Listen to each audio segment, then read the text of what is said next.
નમસ્કાર, હું છું વિક્રમ વકીલ અને તમે જોઈ રહ્યા છો હોટલાઇન ન્યૂઝ.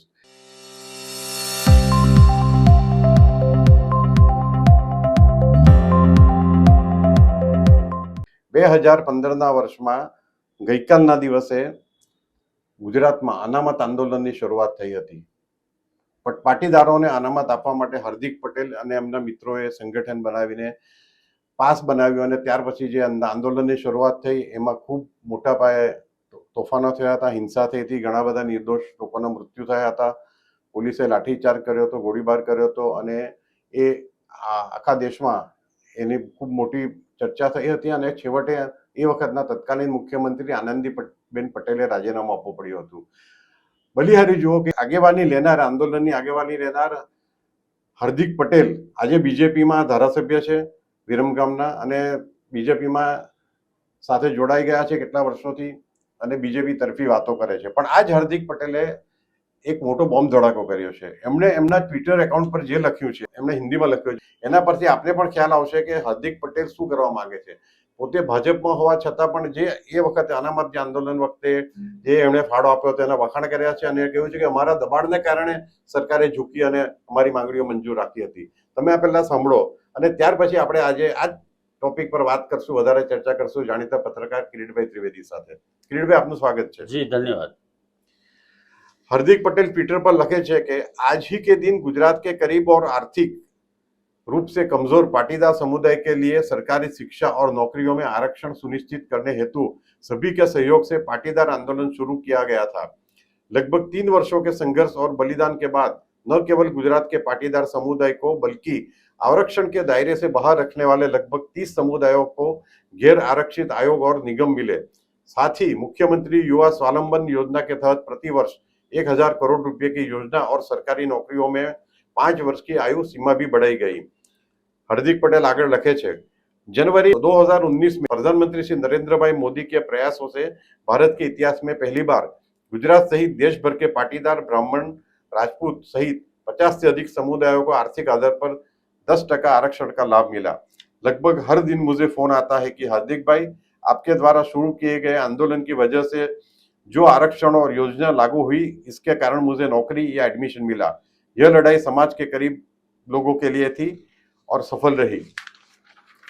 इस आंदोलन में कई लोगों ने बहुत कुछ खोया है, कुछ ने अपने परिवार के सदस्यों को खोया है, जबकि मेरे जैसे 20 युवाओं ने अपने जीवन के कई महीने जेल में बिताए. मुझ समेत कई युवाओं पर कई मुकदमे दर्ज किए गए, लेकिन कहावत है कि अगर कुछ पाना है तो कुछ खोना भी पड़ता है.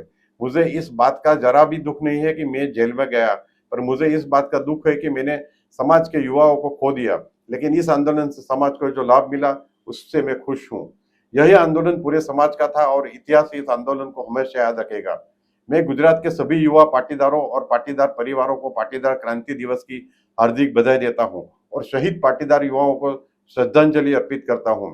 मैं सभी से अनुरोध करता हूँ कि आंदोलन से प्राप्त योजनाओं और आयोगों का लाभ अवश्य उठाए.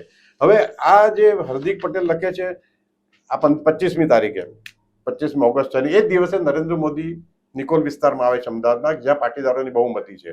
આને કોઇન્સિડન્ટ ગણવું કે આયોજન નરેન્દ્ર મોદીએ તારીખનું એ રીતે કર્યું હશે કે એમનાથી નારાજ અને વિસાવદર ચૂંટણીમાં પણ જે પાટીદારોએ ભાજપ વિરુદ્ધ જે મતદાન કર્યું તે પાટીદારોને પોતાની તરફ લાવવા માટે નરેન્દ્ર મોદી આ દિવસ પસંદ કર્યો છે. અને હાર્દિક પટેલે 25 તારીખે જ આ લખ્યું છે તો બરાબર છે, કારણ કે એને ક્રાંતિ દિવસ ગણે છે. પણ આ એક અટકતરો ટોણો ભાજપ માટે નથી, કિરીટભાઈ? ચોક્કસપણે ભારતીય જનતા પાર્ટીએ ફણીધર નાગને દૂધ પીવરાવી અને મોટો કર્યો છે. જે હાર્દિક પટેલ જાહેર મંચ ઉપરથી એકથી વધારે વખત એવું બોલ્યા હતા કે જો કોઈ આમાંથી રાજકારણમાં આ પાટીદાર અનામત આંદોલન સમિતિ એટલે કે પાસમાંથી જો કોઈ વ્યક્તિ રાજકારણમાં આવે તો હું આવું તો મને પણ તમે જૂતા મારજો, આવા શબ્દો એના હતા. સ્ટેજ ઉપરથી જાહેરમાં બોલેલા છે અને એના વિડીયો પણ યુટ્યુબમાં અવેલેબલ હશે, તમે ચેક કરી શકો છો. ફેસબુક પર પણ એણે ઘણી વખત આ વસ્તુ કીધી છે. હવે એ જ હાર્દિક પટેલ વડાપ્રધાન નરેન્દ્ર મોદીના આગમન સમયે આવા પ્રકારની ટ્વીટ કરે એ ખૂબ જ સૂચક છે. નંબર 1, એણે 2-3 મહિના પહેલા એવું કીધું હતું કે જે મત વિસ્તાર છે વિરમગામ, એમાં મારા કામ નથી થતા, લોકોના કામ નથી થતા. આ એક ત્રાગુ હતું એક પ્રકારનું. આ બીજું ત્રાગુ છે, ત્રાગા ઉપર આ ત્રાગુ છે. આ એવું ત્રાગુ છે કે હવે મંત્રીમંડળના વિસ્તરણની ઘડીઓ ગણાઈ રહી છે ગુજરાતમાં.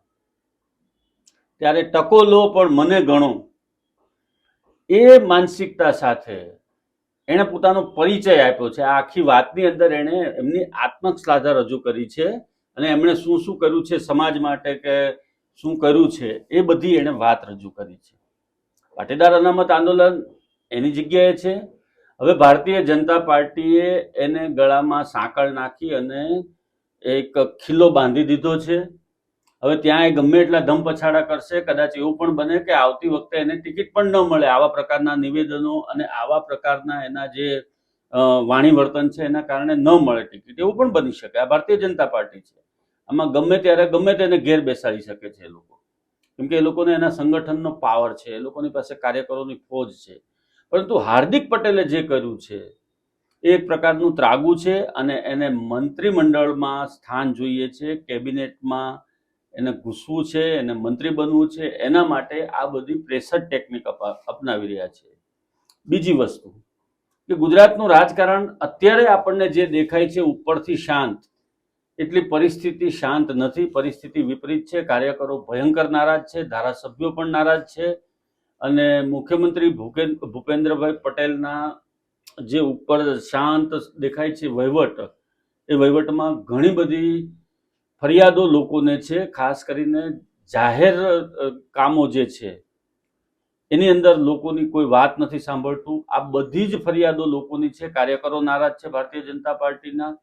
અને આવા સંજોગોની અંદર આ જે હાર્દિક પટેલની ટ્વીટ આવી છે, એ હાર્દિક પટેલ પોતાનું વર્ચસ્વ હજુ પણ પાટીદાર સમાજ ઉપર છે એવો પણ આડકતરો ઈશારો કરે છે.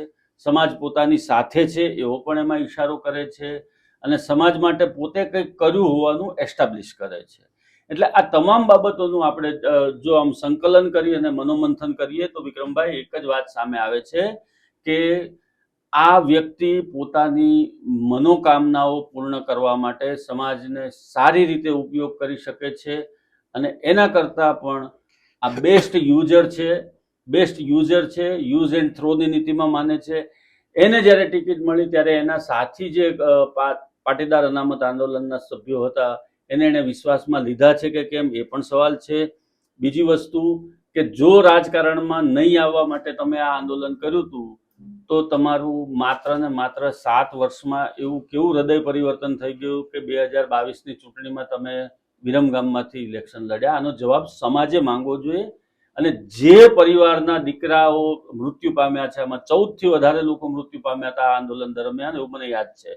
એ તમામ પરિવારોએ આનો જવાબ માંગવો જોઈએ હાર્દિક પટેલ પાસે કે જે ભારતીય જનતા પાર્ટીને તમે ગાળો આપી અને નેતા બન્યા હતા સમાજના, એ જ ભારતીય જનતા પાર્ટીની કંઠી બાંધી અને તમે ગળામાં કેસરીઓ ખેસ નાખી અને વિધાનસભામાં પહોંચ્યા છો.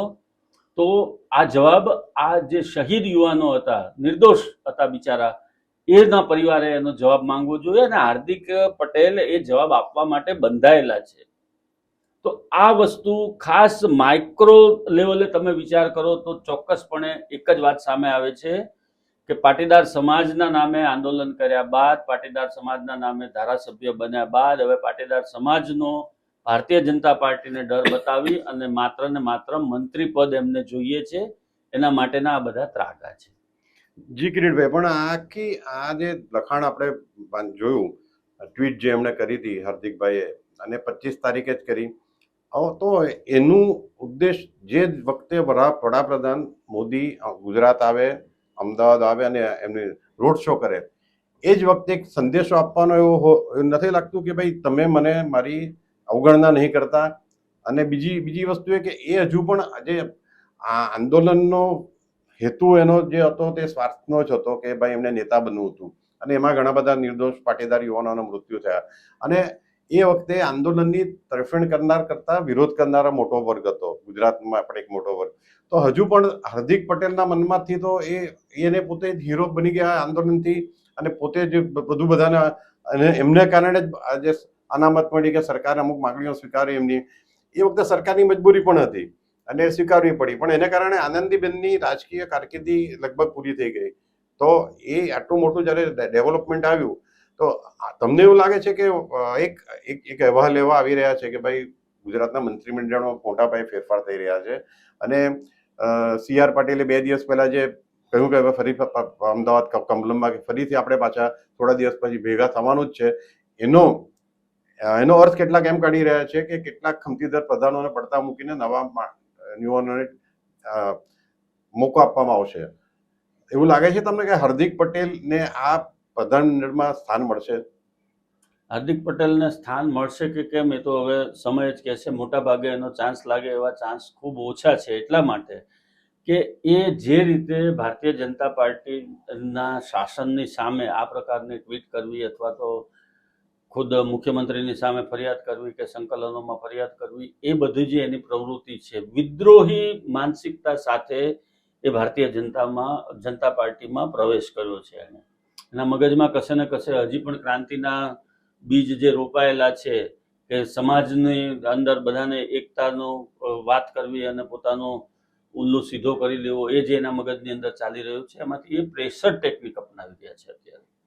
અને આ પ્રેશરની સામે હું એવું નથી માનતો કે વડાપ્રધાન નરેન્દ્ર મોદી કે અમિત શાહ અથવા તો CR પાટીલ કે અન્ય કોઈ પણ ભારતીય જનતા પાર્ટીના મોટા ગજાના નેતાઓ એની સામે નમતું જોખે. હા, આ જ વસ્તુ એ પોતાના રીતે પણ એ રજૂ કરી શકત અને પોતાની રીતે પણ એ પોતાનું જે વાત છે એ રાખી શકત, પરંતુ એણે જે રસ્તો અપનાવ્યો છે એ વિદ્રોહનો રસ્તો છે એવું એની ભાષા ઉપરથી લાગે છે. હું સમાજ માટે જેલમાં ગયો છું, અરે ભાઈ, તમે જે કાર્ય કર્યું તો એના માટે તમને સરકારે જેલમાં મૂક્યા હતા, બીજા કોઈ રસ્તે ચાલતા લોકોને તો નતા મૂક્યા. તમે રાષ્ટ્રદ્રોહ જેવો ગુનો દાખલ તમારી સામે કરવામાં આવ્યો હતો, એ કેસ બધા પાછા ખેંચાઈ ગયા અને બધું હવે મામલો બધો થાળે પડી ગયો છે, કેમ કે હાર્દિક પટેલે ભારતીય જનતા પાર્ટીની ગંગામાં સ્નાન કરી લીધું છે એટલે પાપ રહિત થઈ ગયા એવું લોકોમાં એવું ચર્ચાઈ રહ્યું છે. બાકી એને પોતાને જે જોઈએ છે, મંત્રીમંડળમાં સ્થાન જોઈએ છે, લાલ લાઇટ વાળી ગાડી જોઈએ છે, એને માટે થઈને આ બધું જ એ ધમપછાડા ચાલી રહ્યા છે અત્યારે. પરંતુ આવા પ્રેશર સામે આ નેતાઓ ઝૂકે એ વાત લગભગ અસ્થાને છે અત્યારના સંજોગો પ્રમાણે. અને નરેન્દ્ર મોદીએ પણ જે વિક્રમભાઈ જે સભા કે જેની જાહેર રેલી જે કોઈ વિસ્તારમાં કરી છે, એ નિકોલ વિસ્તારની અંદર મોટા ભાગે 80% લોકો પાટીદાર છે. બાપુનગર અને ઇન્ડિયા કોલોની ને એ બધા વિસ્તારમાંથી જે લોકો શિફ્ટ થયા છે ત્યાંથી એ જ લોકોના મકાનો ત્યાં છે. એટલે પાટીદારોની વસ્તીમાં જઈને સેમ ડે જ એમનો રોડ પ્રદર્શન થાય, એનો રોડ શો થાય, એ બધું એક સૂચક છે.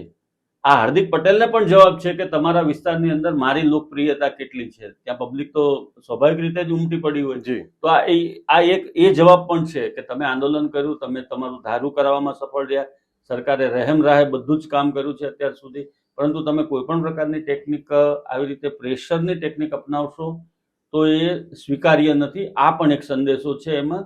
અને વડાપ્રધાન નરેન્દ્ર મોદી હંમેશા જ્યાં સુધી એના હાથમાં હોય ત્યાં સુધી એ કોઈ દિવસ એનો વિરોધ કરનારા કે એના શાસનનો વિરોધ કરનારાનું નામ નથી લેતા. એ આટલા વર્ષની અંદર લગભગ 10 વર્ષ થઈ ગયા આંદોલનને, એના મોઢામાંથી કોઈ દિવસ હાર્દિકનો હો પણ નીકળ્યો નથી. એ આપણે સમજી લેવું જોઈએ કે એ કયા લેવલે એની વિચારસરણી છે અને કઈ રીતે એ કામ કરી રહ્યા છે. જી કિરીટભાઈ, જોઈએ આપણે કે નરેન્દ્ર મોદી આ હાર્દિક પટેલના આજે ટ્વિટર કે હવે આપણે એક્સ પર જેણે પોસ્ટ મૂકી છે એનો કઈ રીતે રિએક્ટ કરે છે. જવાબ તો તમે કહ્યું એ કોઈ દિવસ નહીં આપે, કારણ કે એમનું સ્ટેચર આખું બહુ જુદું છે.